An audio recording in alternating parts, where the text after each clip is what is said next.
210 Boxing TV. Here we are with rising prospect, 4-0, 4 knockouts, Nick Molina. Fighting on the September 10th card. How do you feel about your fight coming up? And how does it feel being in San Antonio and getting this new start?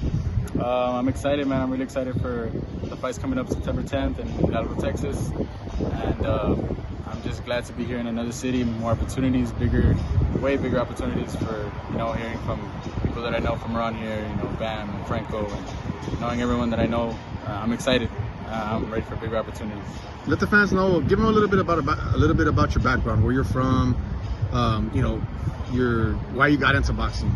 I'm from Laredo, Texas. I wasn't born there. I was born in Houston, but I've been there for most of my life. And I started off as a kid. Like I said, I moved to Laredo. I didn't know what to do, and I have a lot of how do I say it?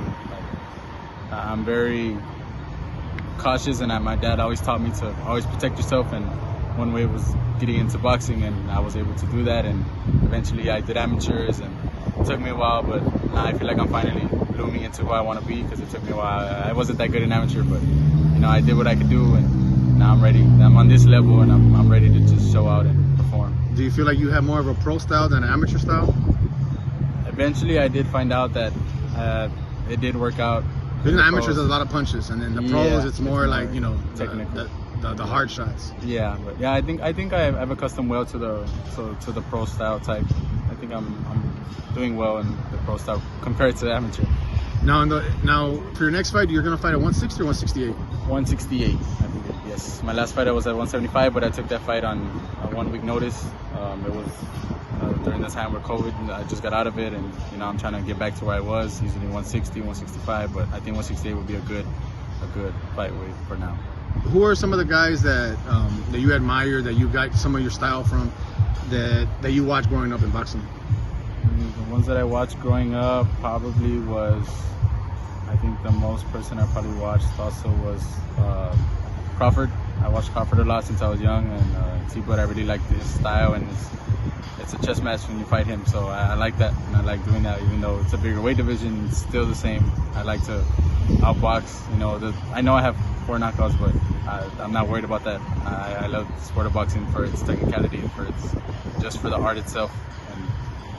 Now you talk about the technicality, so if someone that's never seen your style, right, they just know your name, your record, 4-0, 4 knockouts, and you think, okay, puncher. So someone that's never seen you, how would you describe your style?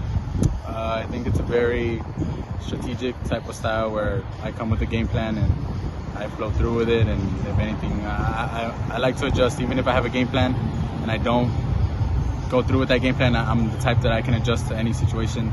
And of course, eventually good boxing leads to eventually the knockouts just come. I don't go seeking for them. I don't try and be like I'm gonna knock them out. No, it just comes fluently through boxing and through outboxing them and just landing the right shots.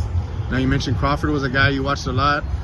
Crawford and Spence is rumored to happen in November. What are your thoughts on who wins that fight and how it plays out?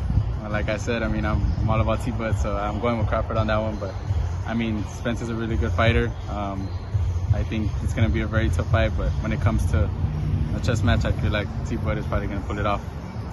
Let the fans know where they can catch you on social media, Nick. My Instagram is nick.m16, and my Facebook is Nick Molina. All right, man. Thanks so much. Appreciate you.